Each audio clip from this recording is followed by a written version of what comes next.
hands went off. Sure. Doctor, the question was, does a paraphilic attraction cause a compulsion?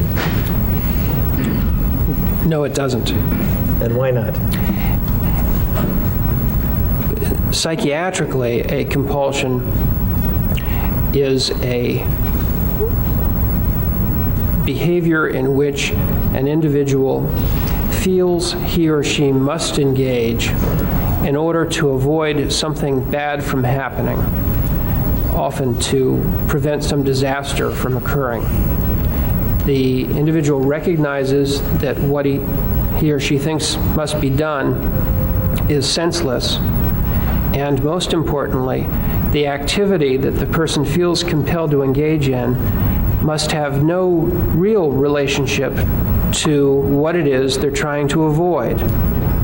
So an example of a real compulsion would be an individual who, while driving, always feels it is necessary to drive around the block to make sure that they haven't run over a child.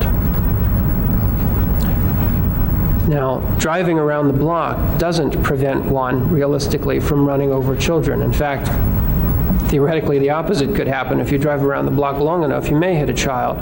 But a person with that compulsion feels it's necessary to do that to avoid hitting a child. Or as another example, someone with a hand-washing compulsion may wash their hands 50, 60, 100 times a day, and may do that to prevent their body disintegrating or having a heart attack or contamination of some kind. Now, it's clear that there's no sensible connection between washing your hands and preventing a heart attack, but even on the idea of preventing a contamination, it's not sensible to wash one's hands that often, because once the hands are as raw and wounded from washing excessively as happens with such patients, they may be more likely to get an infection because they've messed up the protective covering of the skin. But the central element is that in a compulsion, the behavior the person feels they must do has to have no real relationship to whatever dreaded thing they are trying to prevent. In the case of a paraphilia, what the paraphilia means is that the individual would like to have particular kinds of sexual activity, or to have a particular image in mind while engaging in sex. The desire to have that image in mind or to engage in such sexual activity doesn't prevent any dreaded thing from happening except the condition of wanting to have sex. There's an immediate connection between having sex and gratifying a sexual desire. So they are connected. In a compulsion, they're not connected. What the person does doesn't prevent the harm.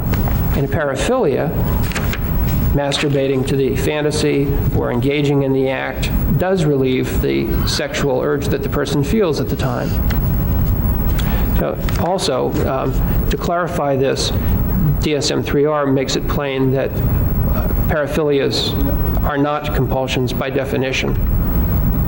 So there's no question a paraphilia medically and psychiatrically is not a compulsion. However, the word compulsion is also used by people in another way. In ordinary language, outside medicine and psychiatry, we frequently use the word compulsion to mean something someone wants to do a lot. My son collects baseball cards and begs his mom and me constantly to take him to the baseball card store. Well, some people might describe that as a compulsion, though psychiatrically it's not. It's simply something that he would like to do and that he thinks of often and he wishes to do. Or people with teenagers know that many of them are very interested in cars and can't wait to read a car magazine, look at a new car, see what the engine looks like, and have a great interest in this. Well, we might refer to that as a compulsive interest in cars, but that's not medically a compulsion. It's not a mental disorder. In the sense that we use that term to mean something someone likes a lot, you could say that paraphiles have that kind of interest in whatever their sex object is, but it isn't any different from normal sex objects and sex choices. If we were to say that a paraphile has a compulsion to engage in such sexual activity, we'd have to say that all humans who have any sex drive have a compulsion to engage in the sexual activities they like, because it's exactly the same. People do have sex drive, they do want to do it, but they're also capable of refraining from those actions. Some choose not to. And even as a person with normal sex drive towards perhaps a female, a man towards a female, even as he would need to exercise restraint, so a paraphile withdrawn to a dead body would need to exercise restraint. Self-control, that's right. Does the fact that the object of the paraphilic desire might be bizarre mean that therefore the paraphilic lacks substantial capacity to appreciate the wrongfulness of his conduct or to conform his conduct to the requirements of the law? No, it doesn't. And many of the paraphilias would be considered bizarre by most of us. Bizarre is not a particular term of art in psychiatry. We use it the same way that other people use the term, except there's one exception to that. There's a particular kind of symptom where we distinguish bizarre and not bizarre forms, but that's not relevant here. Generally, we just use the term bizarre in the ordinary way. And many of the paraphilias have as their objects activities that are foreign to us, and in that sense bizarre, or repulsive to us, and in that sense bizarre. So I think most people would agree that it's bizarre to find it sexually attractive to consume, that is to eat feces or urine or to have sex with corpses. But those are paraphilias that, to the people who have them, represent things that are sexy. And the fact that we find it repulsive doesn't tell us anything about the individual's willpower or what they know about wrongfulness or any of the legally relevant issues. Before we turn to the individual homicides, did you make any further observations with respect to Mr. Dahmer's paraphilic interests or sexual interests? Yes. Besides the particular paraphilias that I diagnosed and described before, there are a number of activities that Mr. Dahmer's engaged in that I considered as to whether they were paraphilic. Some of them are things that, if he had enduring interest in the activity, would probably justify giving another diagnosis of another paraphilic label. But because these are things that he only did on a few occasions, they do not rise to the level of persistence that's required before we diagnose a paraphilia. And yet some of them do bear mentioning. One is that, excuse me, Mr. Dahmer, on a number of occasions, masturbated while looking at or looking at a photograph of one of his victims after death, or a portion of his victims after death. Now, where it's the intact body, that's no different from the other activities of necrophilia. But where it's a portion of the body, such as occasions where he would masturbate while looking at a decapitated head or while looking at a skull, those are, of course, very odd behaviors and require that one look at why does somebody do something that odd. And so with Mr. Dahmer, I explored what he had in mind and why he engaged in those behaviors, and established that he was engaging in such behaviors for sexual reasons, partly to experiment and see if this would be erotic or sexy to him. And in some instances, he found that it wasn't,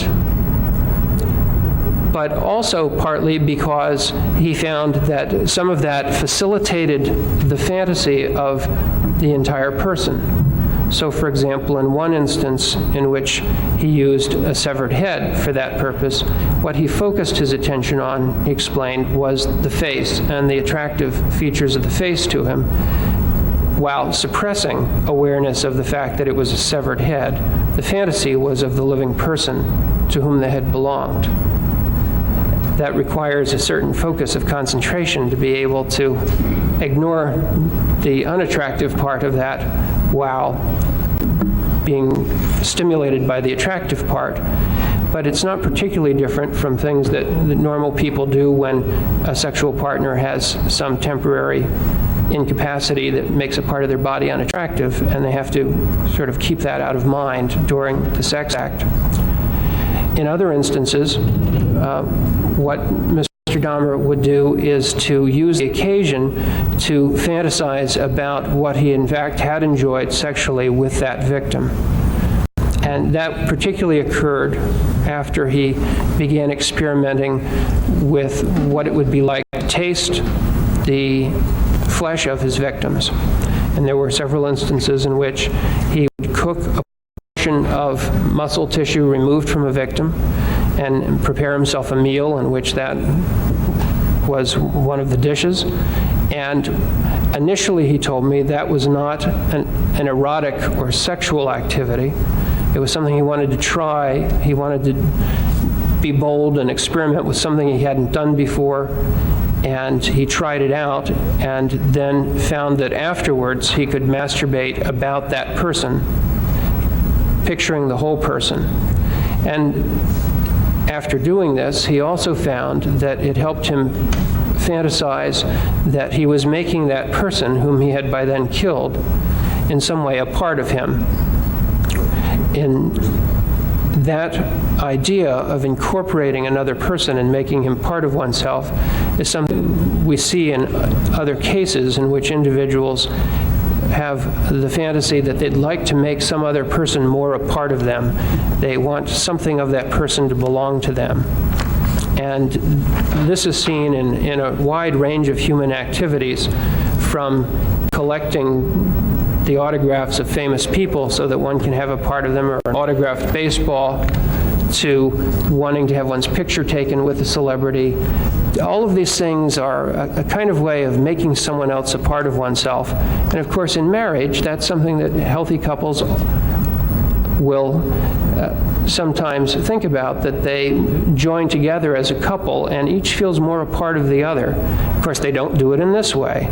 But Mr. Dahmer had the notion that this was something he would try out, and having done so, found some sexual pleasure in the way in which he could facilitate fantasy through it. But it wasn't sufficiently enduring that it becomes a paraphilia, since he didn't enjoy it all that much and he didn't do it for long enough to earn the diagnosis.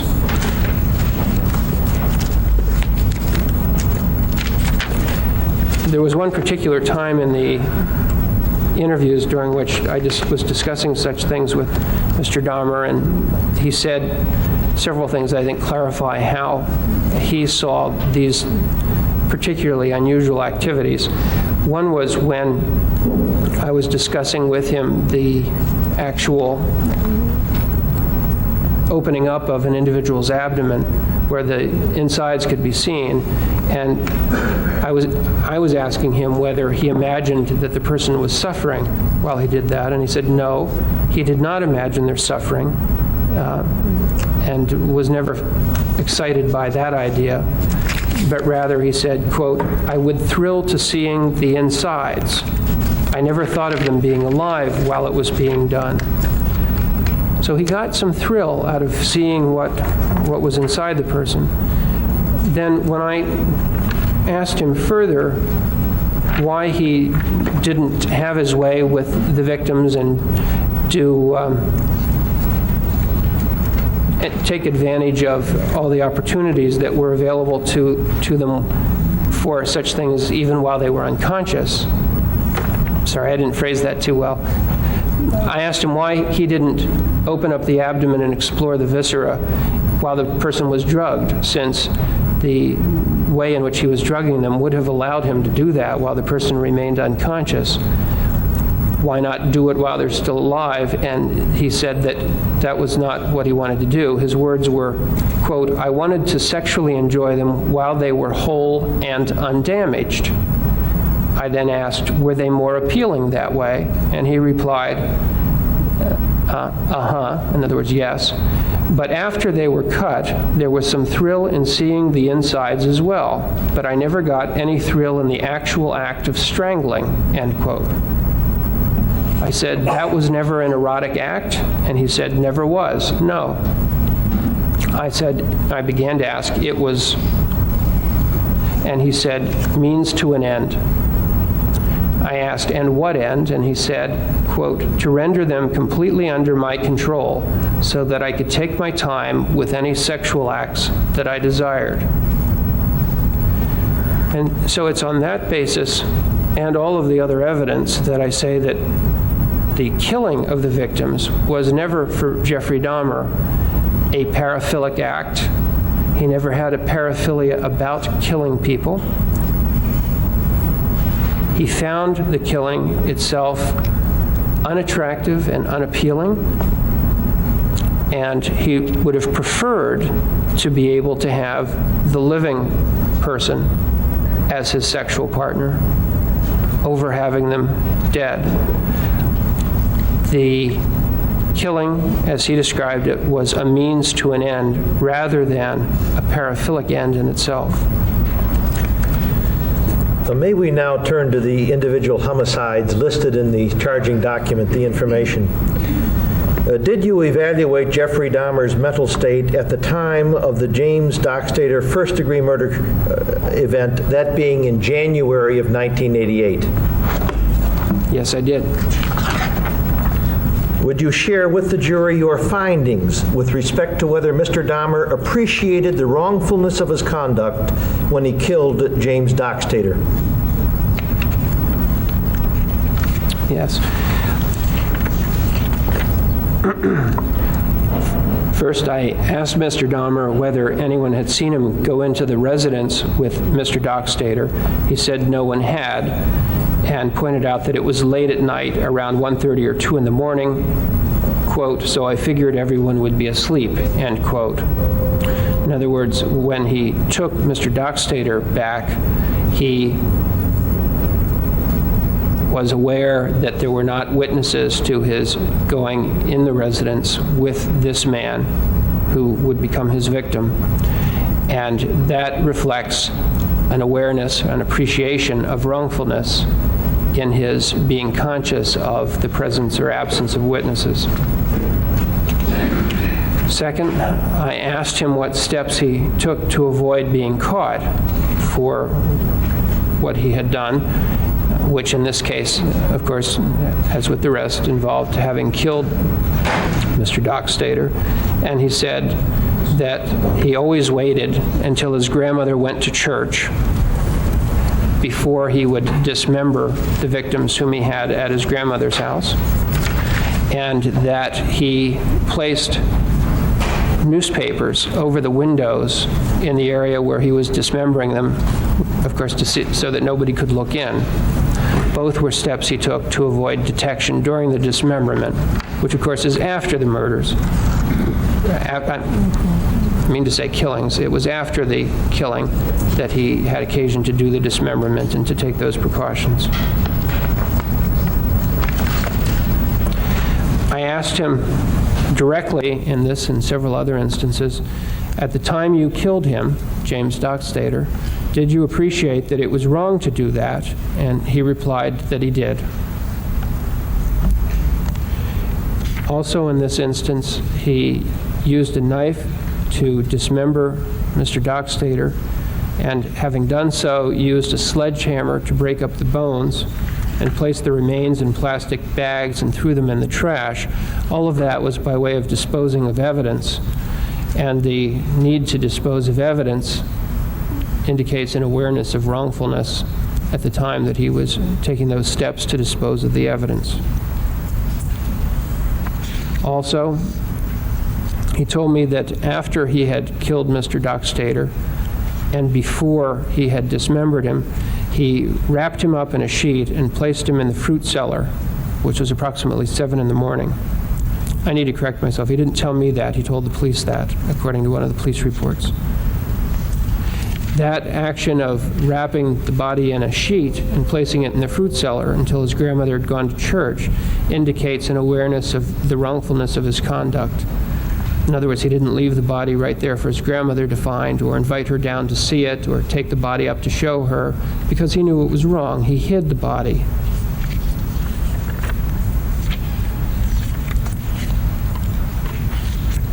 And of course, in this instance, as in the others, he took his victim to a private place before, in fact, killing him.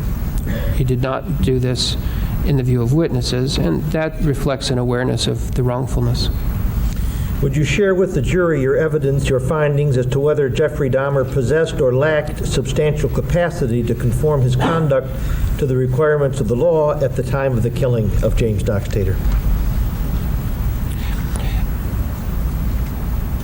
The first piece of evidence is that Mr. Dahmer gave Mr. Dockstader a drink of coffee that he had doctored with pills and with liquor until Mr. Dockstader fell asleep, and only then strangled him.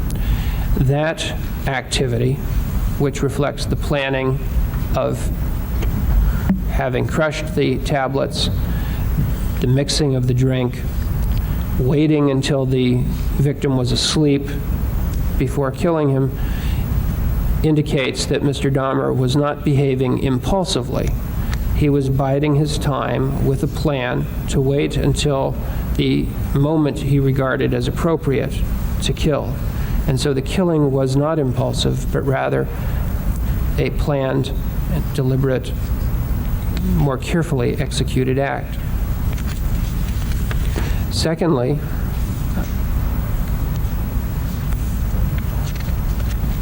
Mr. Dahmer mentioned in describing the killing of Mr. Dockstader something he told me elsewhere in the interview, which is that after the events at the Ambassador Hotel, quote, any thoughts of holding back from doing that sort of thing just seemed to fall by the wayside, end quote. In other words, he stopped trying to resist.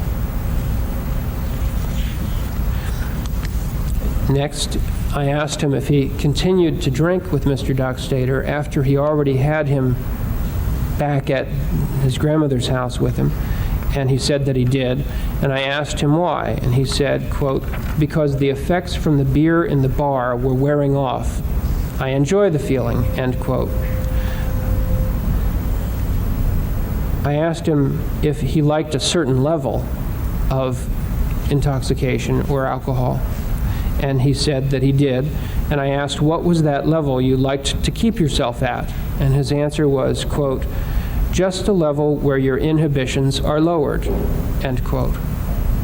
So he would specifically titrate the dose, adjust the dose of alcohol to that point where he had his inhibitions lowered and could go about doing these things that otherwise he would feel too anxious or inhibited to do. I asked him, at what point did you decide to kill him? And he replied that it was about 4 or 5 in the morning when he decided to kill him. Well, that shows that it was a conscious decision to kill Mr. Dockstader, which means that it was not an impulsive act. He made a decision before he took steps acting on the decision. I asked him whether if Mr. Dockstader had agreed to take a trip with him or go to another place with him for a few weeks, whether he would have killed him. And he said, no, not at all. In other words, that he felt no compulsion to kill him, rather would not even have killed him or had the desire to do so if Mr. Dockstader had voluntarily had the kind of sexual activity with Mr. Dahmer that he was interested in, this kind of gentle lying together and touching and kissing and masturbating and so on. for as long as Mr. Dahmer wanted to be able to do those things. I also asked, quote, if your grandmother or another witness had walked in just when you were about to kill him, would you have? End quote. And his answer was no. And so that indicates that he subjectively believes that he had the will to stop if the circumstances had made it such that he was going to be caught if he didn't stop, which again indicates that there is no compulsion overwhelming his will at the time of that killing. Finally, Mr. Dahmer indicated that after Mr. Dockstader fell asleep, and this came from an interview with the police, not with me, Mr. Dahmer pulled out an old sheet and put that sheet down on the ground in the basement because the basement floor was chilly, and then he put Mr. Dockstader on the sheet and strangled him. Well, that sequence of taking the time to put a sheet on the floor before strangling his already drugged and unconscious victim is again evidence that this was not an impulsive act, but rather a more deliberate act in which he's taking the time to arrange for his comfort before engaging in the act of killing. That there is no force pushing him to do this without regard to the consequences, that there is no sudden impulsive behavior on his part involved, but rather a more cautious, deliberate, planful activity. Did you evaluate Jeffrey Dahmer's mental state at the time of the Richard Guerrero first-degree murder count? That is, at the time of March of 1988. Yes. Would you share with the jury your findings with respect to that responsibility with respect to Mr. Guerrero's death? Well, on the issue of whether Mr. Dahmer appreciated the wrongfulness of his conduct,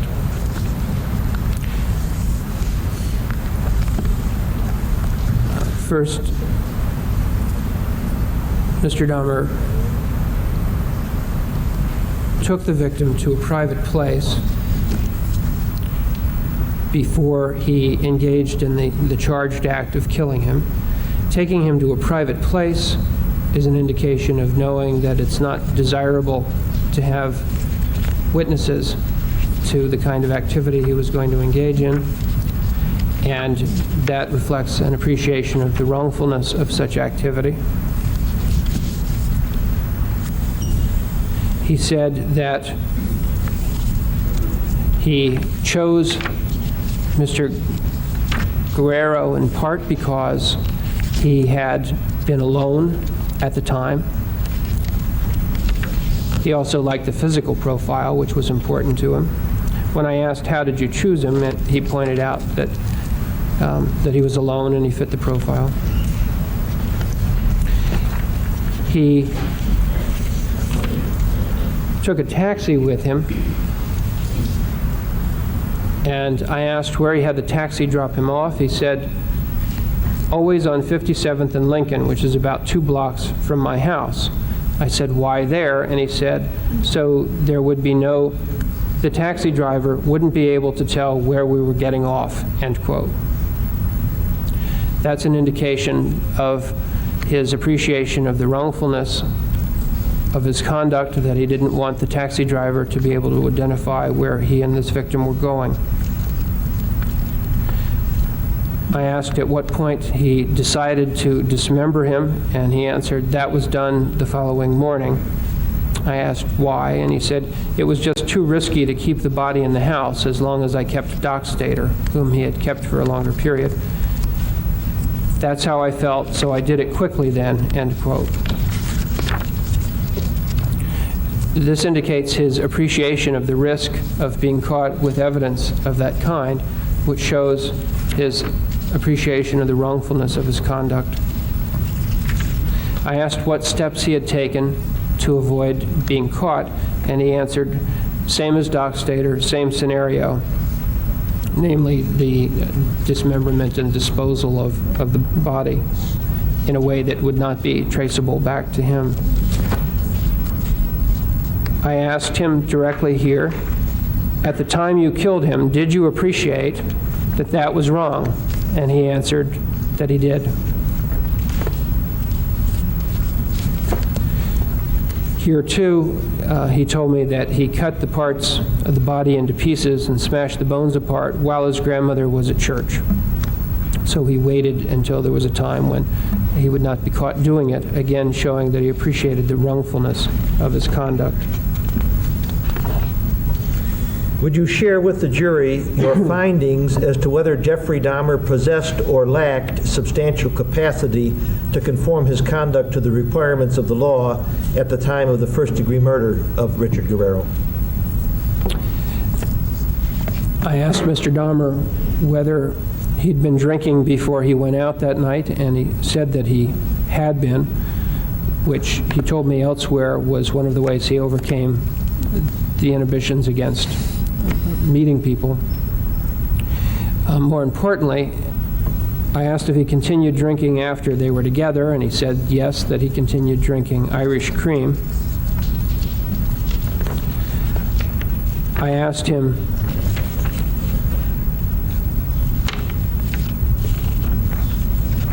whether at the time he had the taxi driver drop him off a few blocks away, he did that because he'd already determined that he was going to kill him, and he responded that that was the case. This indicates that it was not an impulsive act, that before they were even out of the taxi, he'd already made a decision to kill this man. I asked on another occasion, however, shortly thereafter, at what point he decided to kill him, and at that point he said that he made that decision about 2 hours after the man was with him. So there was a contradiction there as to when he actually made the decision. I asked the sequence of events, and here too, as before, he indicated that first he administered a drugged drink to his victim, and then after his victim was unconscious from the effects of that, he strangled him, which again indicates that it was not an impulsive act, but rather that he'd taken steps to prepare for the killing and, as it were, to anesthetize his victim before he killed him.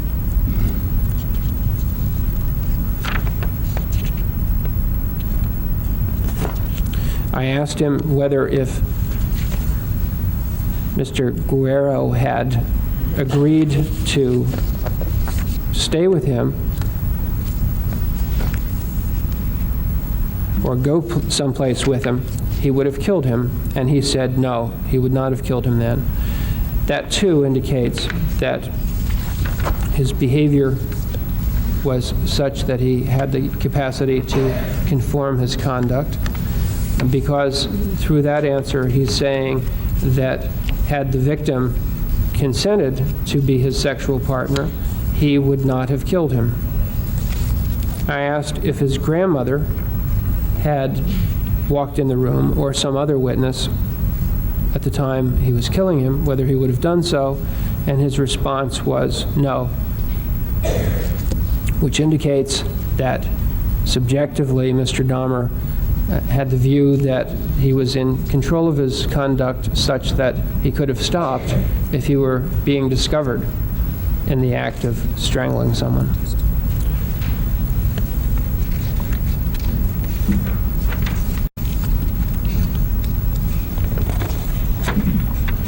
And of course, for this case, as with each of the cases, Mr. Dahmer delayed the killing until after he had gone through an elaborate series of steps of selecting a victim, bringing the victim home, and while at a residence with the victim, causing him to become unconscious, all before the act of killing him.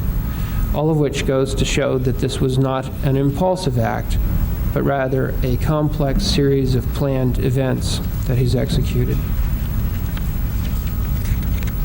And as with the other cases, Mr. Dahmer here continued drinking after he had the victim in order to decrease his inhibitions so that he could go through with the act of killing.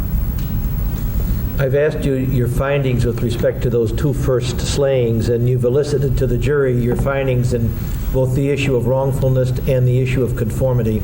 I have not, however, asked you your conclusions, and I would like to touch first on your conclusions with the dock stater, then your conclusions with respect to Mr. Guerrero. First, you've given us your findings with respect to wrongfulness, whether the defendant could appreciate the wrongfulness, the findings you made. Could I ask you your conclusions after making those findings on wrongfulness with respect to Mr. Dockstader? Did you reach a conclusion within a reasonable degree of medical certainty within your field of expertise as to whether or not Mr. Dahmer lacked the capacity to appreciate the wrongfulness of his conduct when he killed Mr. Dockstader? I did reach such an opinion. And what was your conclusion? My conclusion was that at the time of killing Mr. Dockstader, Mr. Dahmer did not lack, that is, he had sufficient capacity, substantial capacity, to appreciate the wrongfulness of his conduct. You've also shared with the jury your findings with respect to whether or not he possessed or lacked substantial conformity, capacity to conform his conduct to the requirements of the law when he slayed Mr. Dockstader. You've given the jury your findings. I would now ask your conclusion based on those findings with respect to whether or not at the time that the defendant killed Mr. Dockstader, did he possess or lack substantial capacity to conform his conduct to the requirements of the law? It's my opinion, with a reasonable degree of medical certainty, based on the evidence that I've described, that at that time Mr. Dahmer did have substantial capacity to conform his conduct to the requirements of the law. Again, turning to Mr. Guerrero, you've shared with the jury your findings, the factual type findings with respect to the wrongfulness issue. I would now ask your conclusion as to whether or not at the time that the defendant killed Mr. Guerrero, did he lack or did he possess the substantial capacity to appreciate the wrongfulness of his conduct? In my opinion, at that time, Mr. Dahmer had substantial capacity to appreciate the wrongfulness of his conduct.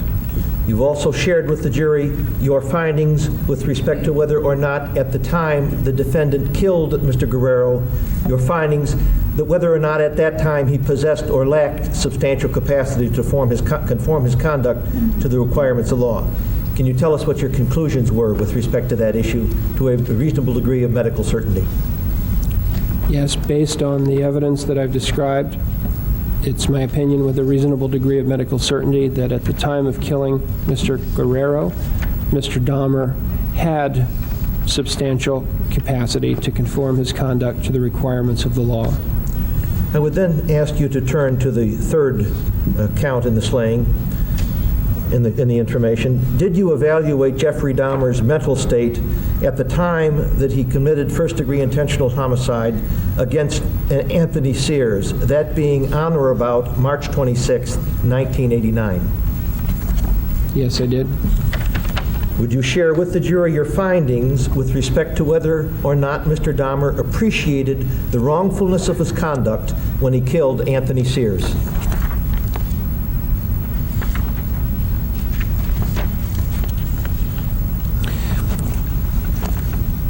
First of all, Mr. Dahmer told me that he had the friend of Mr. Sears drop them off at 57th and Lincoln, which was to avoid being observed going into the residence. But in addition, when I asked him whether he was taking a chance in letting a friend drive them even that close to his grandmother's house, he indicated that he was, and that he was aware of that risk, but that he found Mr. Sears sufficiently attractive that it was a risk that was worth taking. That indicates that he was aware of the wrongfulness of his conduct in that he would not wish a witness to see exactly where he was going with this man.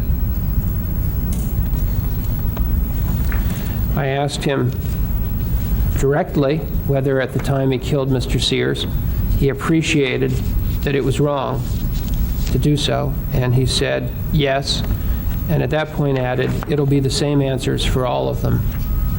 So from that point on, I did not ask him specifically about each case, but rather asked him the general question whether at the time of each of the murders, each of the killings with which he's charged, he appreciated that it was wrong to engage in the killing, and he replied yes, that he did.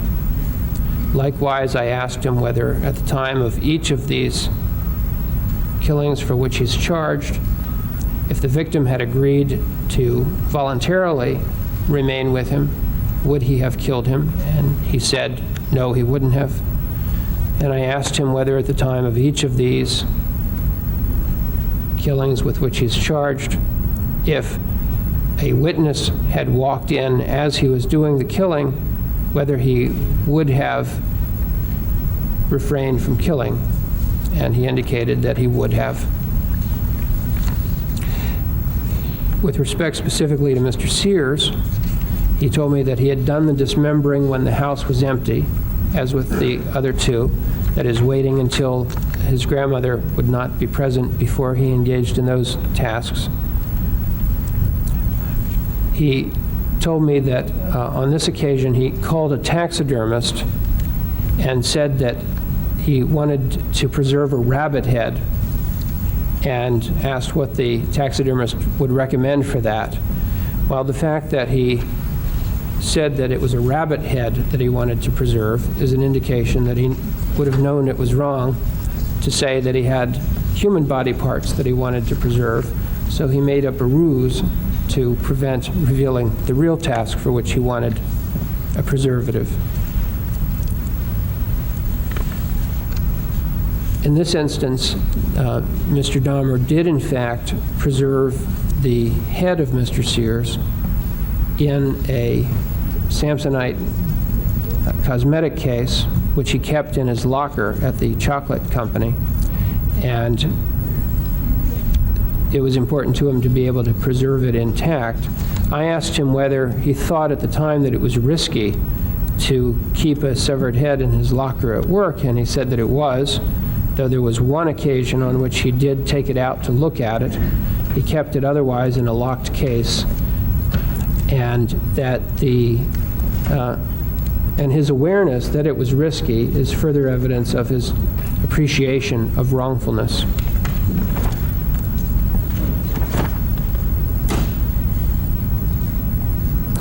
I asked him more specifically at what time he decided to dismember Mr. Sears, and he said about 10 o'clock in the morning, that same morning. I asked him why, and he said because the house was going to be empty for about 4 hours. It was Easter morning, so that was the most opportune time I thought to do it.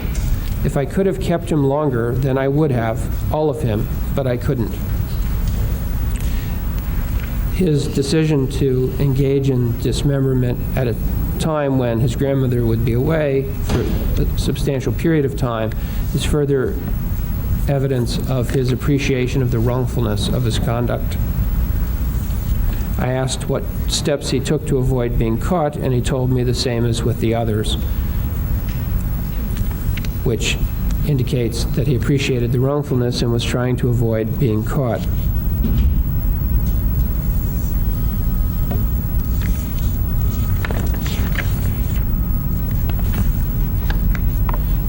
And as before, he took the victim to a private place before killing him, indicating the sense to avoid being witnessed in doing that.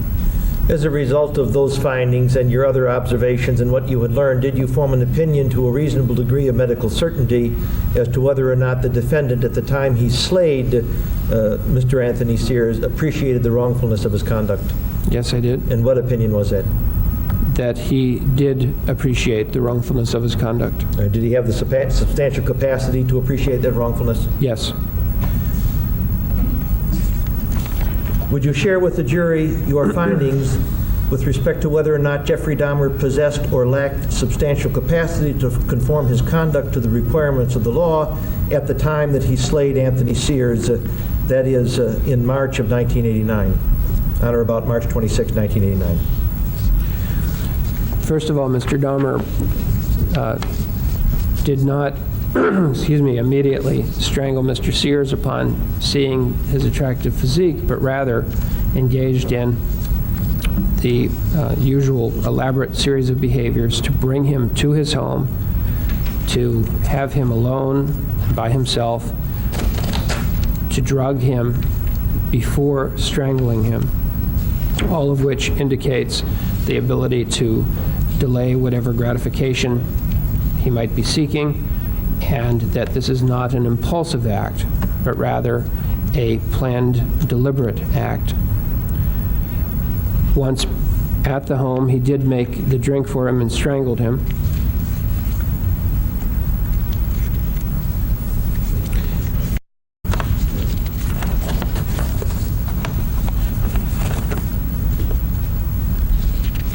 I asked if he had himself continued to drink after they were in the house, and he said yes, he had continued to drink Irish cream. Again, as he indicated, was true for all of these, to overcome his inhibitions against the killing itself. I asked at what point he decided to kill Mr. Sears, and he said after about 3 hours, towards the morning. Now, I should point out that some of these questions, I don't mean to be misleading you, but sometimes when I ask at what point did you decide to do something, I think he's telling me when he did it rather than when he made the decision. And I'll try to quote him exactly, but I think this is an example of his saying that when he in fact did these activities. So he said it was after about 3 hours and towards morning that he decided to kill Mr. Sears. At whatever time he in fact did, making the decision to kill prior to doing it indicates that it is not an impulsive act, but rather an act that has been planned. I asked him here, the questions I already alluded to, whether if he had agreed to stay voluntarily with him, he would have still killed Mr. Sears, and he indicated he would not have killed him. I asked whether if his grandmother or another witness had come in, he would still have killed, and he said no, that he would not have. All of which indicates that it was not either an impulsive or a compulsive act, and all of which is evidence that at the time of this killing, Mr. Dahmer possessed substantial capacity to conform his conduct to the requirements of the law. All right, let me rephrase that test, all right, so that with respect then, may I ask, based on your observations and the findings that you've just presented to the jury, did you form an opinion within a reasonable degree of medical certainty as to whether or not Jeffrey Dahmer possessed or lacked substantial capacity to conform his conduct to the requirements of the law at the time that he slayed Anthony Sears? In my opinion, at the time of killing Anthony Sears, Mr. Dahmer possessed substantial capacity to conform his conduct to the requirements of the law. I turn your attention then to the slaying of Raymond Smith, also known as Ricky Beeks, and ask you, did you evaluate Jeffrey Dahmer's mental state at the time of the slaying of Ricky Beeks, that is the first-degree intentional homicide, occurring during the spring or early summer of 1990, to wit, probably in May of 1990 at 924 North 25th Street? Yes, I did. I think later information indicated that was probably May 20th or so of 1990. Would you share with the jury your findings with respect to whether Mr. Dahmer appreciated the wrongfulness of his conduct when he committed first-degree intentional homicide against the person of Raymond Smith on or about May 20 of 1990? Based on what we had already discussed and my knowledge of the lease agreement that Mr. Dahmer had signed, I asked him after he described the basics of this killing about the fact this was the first time he had his own apartment when he had brought a victim back whom he killed. And the way the conversation went was this. I asked, would this have been the first time that you really had one at your own place? He said it was. And I continued, where nobody could walk in on you? And he said, yeah. I said, so this is the first time that you've really gotten yourself on the way to a setup? And he said, right. I said, did that make it better than the other times? And he said, yes, it did. Didn't have to worry so much about being discovered. I said, less anxiety? And he said, less anxiety. The fact that he would become anxious at the prospect of discovery is an indication of his awareness, that is, his appreciation of the wrongfulness of his conduct at the time of the crime. Also, in this instance,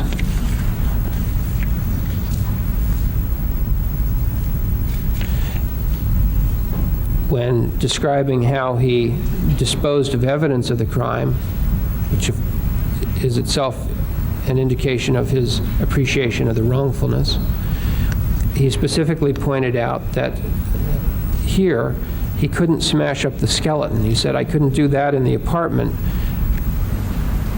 presumably because of the noise of using a sledgehammer or rocks to break up bones in an apartment with people below and above and on both sides. He said, couldn't do that in an apartment, so I went to this restaurant supply store, bought this large 80-gallon stainless steel kettle, and put a couple of boxes of that Soilex solution in. Then he described how he disposed of the bones that he might otherwise have smashed up. The awareness that smashing bones was not a good idea in the apartment is an indication of his appreciation of the wrongfulness of his acts and a concern for being detected.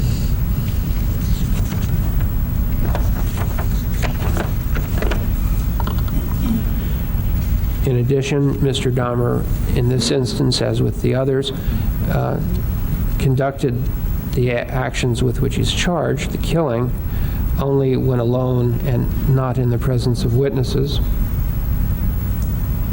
having taken his victim to a private place. And of course, as with all of the homicides, all of the killings with which he's charged, Mr. Dahmer said that at the time he appreciated the wrongfulness of his conduct. As a result of your observations and these findings, did you form an opinion to a reasonable degree of medical certainty as to whether or not Mr. Dahmer appreciated the wrongfulness of his conduct, had substantial capacity to appreciate the wrongfulness of his conduct at the time that he slayed Ray Smith? Yes. And what is that opinion? In my opinion, Mr. Dahmer possessed substantial capacity to appreciate the wrongfulness of his conduct at the time that he killed Raymond Smith. Would you share with the jury your findings as to whether or not Jeffrey Dahmer possessed or lacked substantial capacity to conform his conduct to the requirements of law at the time that he committed first-degree intentional homicide against Raymond Smith? Well, in this instance, Mr. Dahmer said in his description of what had happened, quote, he wanted more money in the morning. I agreed, and I gave him the drink mixture, fell asleep, strangled him, end quote. The indication here is that he gave him the drug mixture before strangling him, which indicates this is not an impulsive act. But in addition, that this particular victim had made a demand for more money, which was a demand that Mr. Dahmer was going to have to confront if he allowed the man to regain consciousness. He told me in the interviews that he at least felt threatened by this man.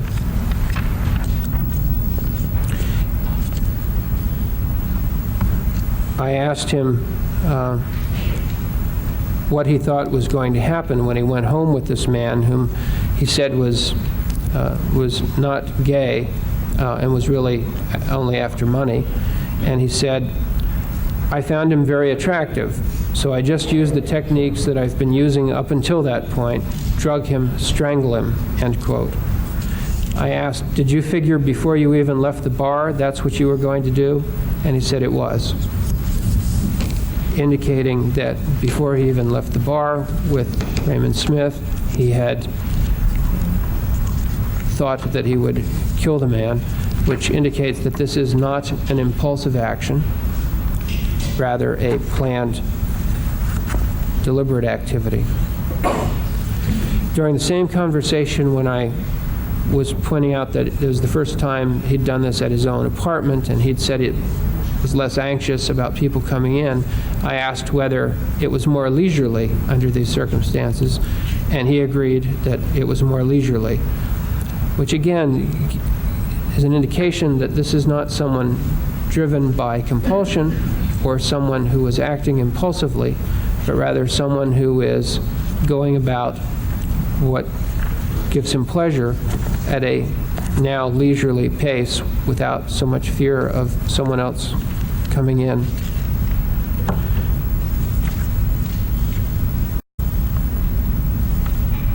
And as with the other cases, there is the more general evidence of taking the time to bring someone back alone, drinking alcohol to overcome his inhibitions, and his statements to the effect that he could have refrained if the man had volunteered to spend more time with him or if there were going to be any witnesses. As a result of your observations and these findings, did you form an opinion within a reasonable degree of medical certainty as to whether or not Jeffrey Dahmer possessed or lacked substantial capacity to conform his conduct to the requirements of law at the time that he slayed Raymond Smith? Yes, I did. And what is that opinion? In my opinion, Mr. Dahmer possessed substantial capacity to conform his conduct to the requirements of the law at the time that he killed Raymond Smith. Did you evaluate Jeffrey Dahmer's mental state at the time that he committed first-degree intentional homicide against Edward Smith, that is, on or about June 24, 1990? Yes, I did. Would you share with the jury your findings with respect to whether Mr. Dahmer appreciated the wrongfulness of his conduct when he slayed Edward Smith?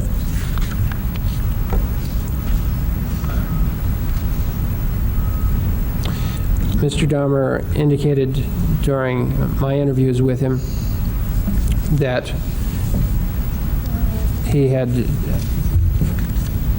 taken Edward Smith back to his apartment alone, and while there had, as with in other instances, drugged him and strangled him.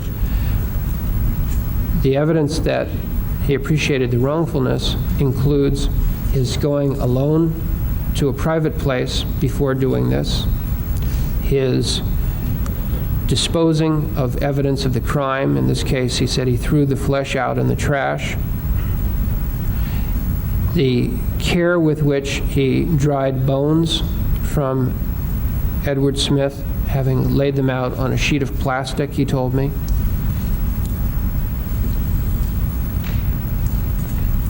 The fact that he cut up the ID of Edward Smith and cut up the clothes and threw them out in the trash, which while we were discussing Edward Smith, he made the broader statement that he always cut up the ID and the clothing and threw it out in the trash, though I pointed out to him that there were several he hadn't gotten around to at the time he was arrested, and he agreed that that was so.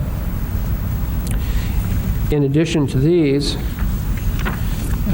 it was at around this time that Mr. Dahmer had taken some more substantial steps to prevent detection. Here he was at his own apartment, and I asked him whether he had put any extra security in the apartment, and he said, yeah, I was hooking up that Black & Decker security home alarm system. I asked him, you realized there was a problem? And he said that he did, and I said, what was that? And he said, I had bones in there. In other words, he knew, he appreciated the wrongfulness and the problem that could emerge if he was discovered with these things, I asked what would prevent the manager from coming in, or a burglar. And he said, oh, the manager had to give you a couple hours notice before he could come in. Burglars? Oh, you'd have to get a burglar alarm system like I did. And I said, that's why you got it? He answered, right. I said, what would happen if a burglar broke in? And he said, who knows? And he laughed at that. He understood the humor of that idea and said, I don't know. There would have been trouble, though. I wanted to avoid that. I spent about $400 on the system. He described that he installed the burglar alarm system himself. And I asked what else he did as a precaution. He said, installed a chain lock on the sliding door between the bedroom area and the living room, and installed a locking doorknob on the bedroom door. I said, because the original one you couldn't lock from the inside? And he said, right. And also at this time, we discussed another purchase he'd made, but it's a purchase he didn't make until January of 1991. He said that he had a small Radio Shack door alarm on the front door, and that there was a fake video camera, in his words, and also had a fake video camera put up in the corner of the wall just as a visual deterrent, end quote. So he had purchased, later in January, a fake video surveillance camera so that anyone seeing that would think they might be on videotape. All of that is an indication of Mr. Dahmer's appreciation of the wrongfulness of his conduct. Right. As a result of your observation and these findings, did you form an opinion within a reasonable degree of certainty in the field of medicine as to whether or not the defendant appreciated the wrongfulness of his, or had the substantial capacity to appreciate the wrongfulness of his conduct when he slayed Edward Smith? Taking all of the information I have into account, in Yes, sir. my opinion with reasonable medical certainty, at the time of the killing of Ed. Would you share with the jury your findings as to whether or not Jeffrey Dahmer possessed or lacked substantial capacity to conform his conduct to the requirements of the law at the time that he slayed Edward Smith? Well, in this instance, as in the others, Mr. Dahmer first drugged Mr. Smith before strangling him, indicating that it was not an impulsive act, but rather that first he made the preparation of drugging him.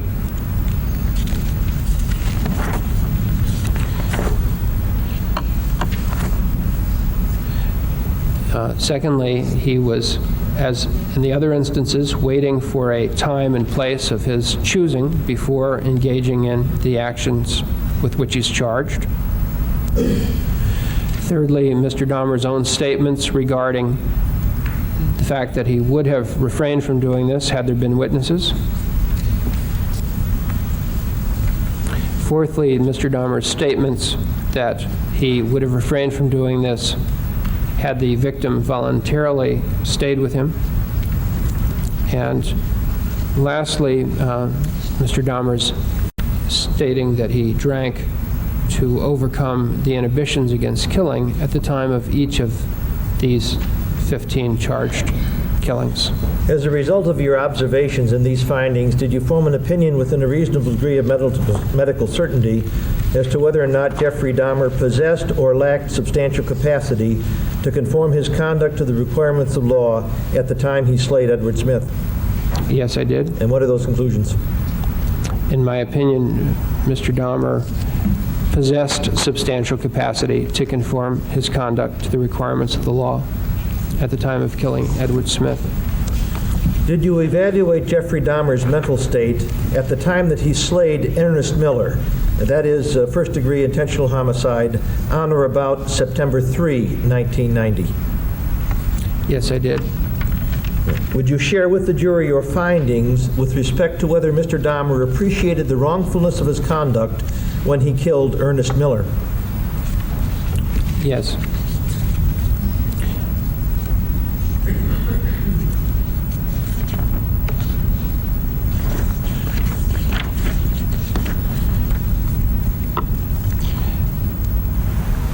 First, Mr. Dahmer's own statement that he appreciated the wrongfulness of his conduct at the time of each.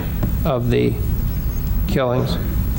Secondly, the fact that he took the victim to a private place behind closed doors before killing him.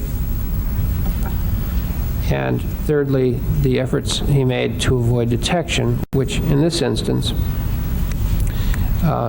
were a bit different from others in that he said that he was halfway through the dismembering process when he had to put that work aside and stop to go to his real employment. And so he left while still in the middle of that task, went to work, and when he returned from work in the morning, he found that the manager had called the police because of the odor in the hallway, and that he thought the police had kicked in a door of another apartment 2 doors down from his, thinking that someone had died. And Mr. Dahmer said he found that experience frightening and finished the dismemberment task quickly that morning. The fact that he found it frightening to come so close to detection is an indication of his appreciation of the wrongfulness of his conduct. In this instance, he made use of acid in 2 30-gallon trash barrels that he'd purchased in order to dispose of soft tissue by acidifying it.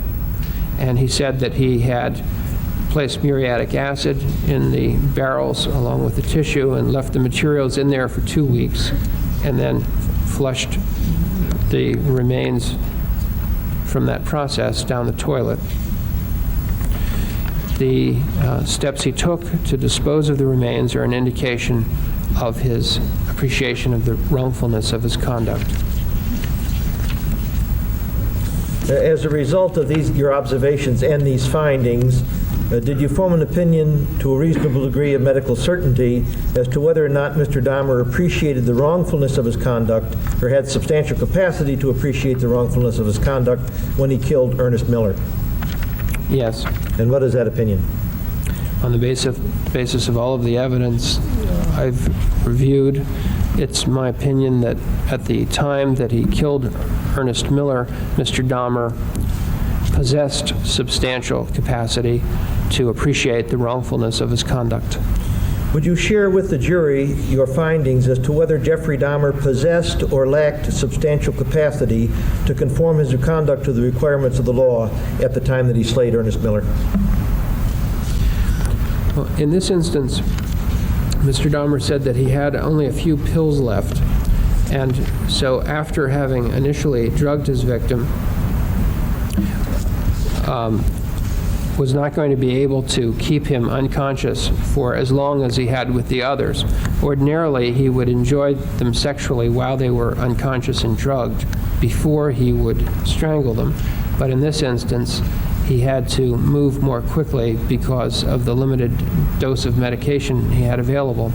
And so here he described having made a decision of how to do it, saying that he used the knife rather than to strangle in the usual way.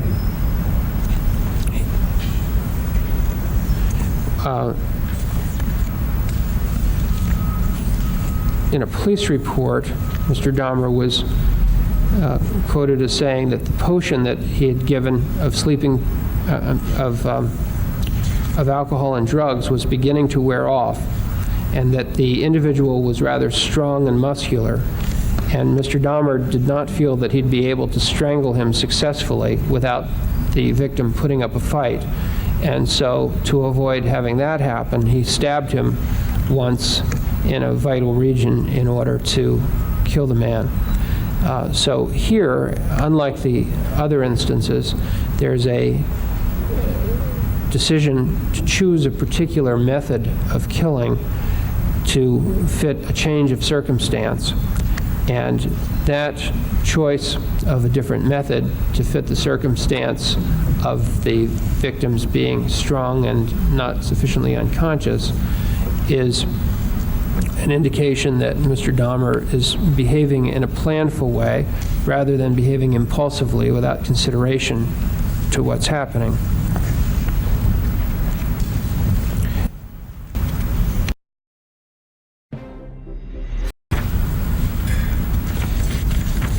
And in this instance,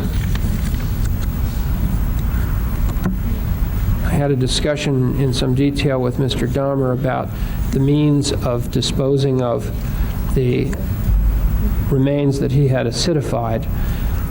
Since having done the acidification, he had barrels full of what he described as a sludge-like material of tissue that had been acidified. And I asked him about how he would do this, how he would flush it down the toilet. He said, I just used the plastic scoop and scooped it out into the toilet and flushed it. I asked, did you ever get any acid burns? He said, no. I said, did you get acid on your hands? And he indicated that he did. I said, you were very careful. And he said, I was. I always used plastic gloves. Yeah.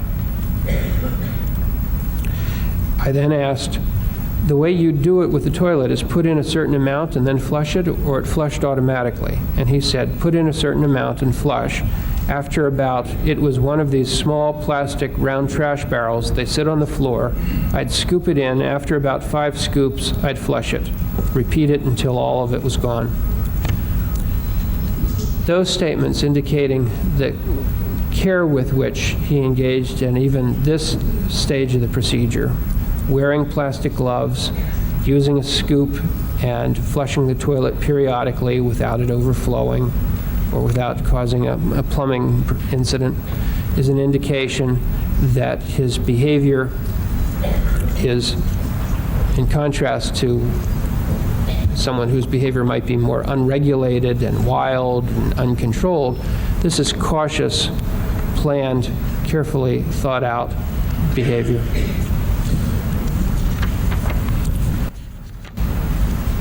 As a result of your observations and findings, did you form an opinion within a reasonable degree of medical certainty as to whether Jeffrey Dahmer possessed or lacked substantial capacity to conform his conduct to the requirements of the law at the time that he slayed Ernest Miller?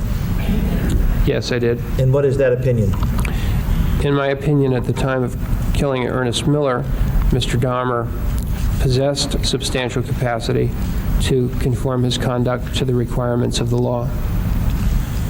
Did you evaluate Jeffrey Dahmer's mental state at the time of the slaying of David Thomas, that is, on or about September 23 or 24 of 1990? Yes, I did. Would you share with the jury your findings with respect to whether Mr. Dahmer appreciated the wrongfulness of his conduct when he committed first-degree intentional homicide against David Thomas?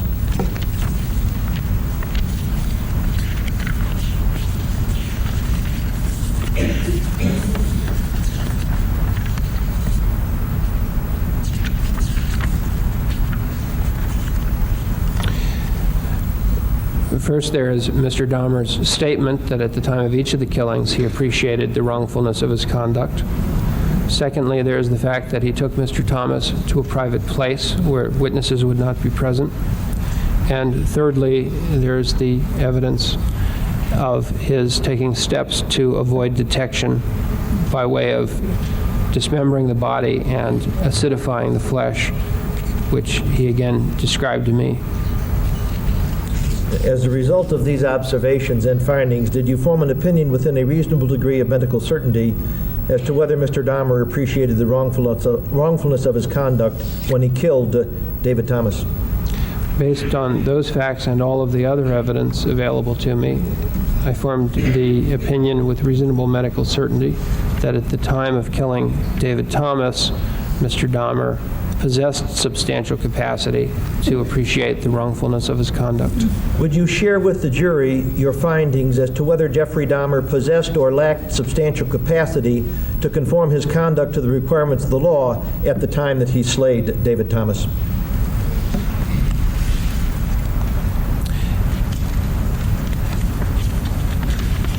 In addition to the evidence that is true for all of the 15 charged crimes. In this instance, Mr. Dahmer told the police that once he had David Thomas back to his apartment, he thought that David Thomas wasn't really his type, and he killed him because he'd already given him the sleeping potion and thought that Thomas would wake up and be angry. That came from a police report in which Mr. Dahmer was interviewed. I asked Mr. Dahmer about that. I said, you told the police this, didn't you? And he said, yeah. He said, right, yeah, he wasn't as good looking as some of them. We then had another discussion, however, about this, and it led me to some confusion about exactly what he was saying. And my understanding of where that conversation went was that Mr. Dahmer wanted to clarify that he had found Mr. Thomas appealing. That's why he brought him back in the first place, and he wouldn't have brought him back with him at all had he not found him sexually attractive. But the point that bears on his capacity to conform his conduct to the law is that this is an instance in which he indicated that there came a time when his reason for doing this particular killing, unlike the others, was to avoid having this man wake up and be angry with him. That seemed to play a part in the Raymond Smith killing as well, where there was concern about his being rolled by this man in the morning after he'd demanded more money. And it plays a part here, it seems, in the David Thomas case as well.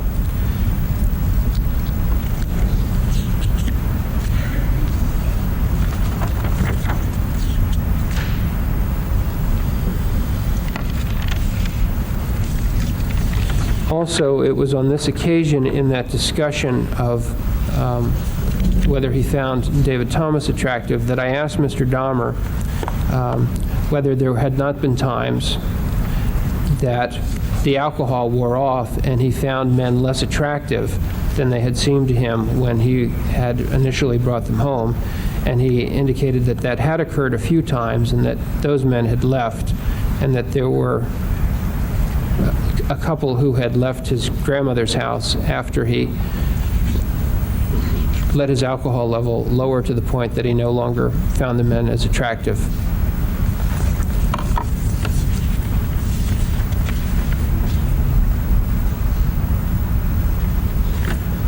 As a result of those your observations and those findings, did you form an opinion to a reasonable degree of medical certainty as to whether or not Jeffrey Dahmer possessed or lacked substantial capacity to conform his conduct to the requirements of the law at the time that he slayed David Thomas?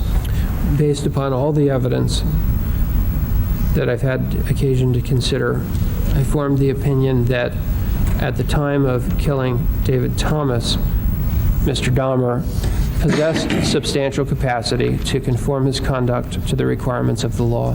And was that reached to a reasonable degree of medical certainty, that opinion? Yes, it was.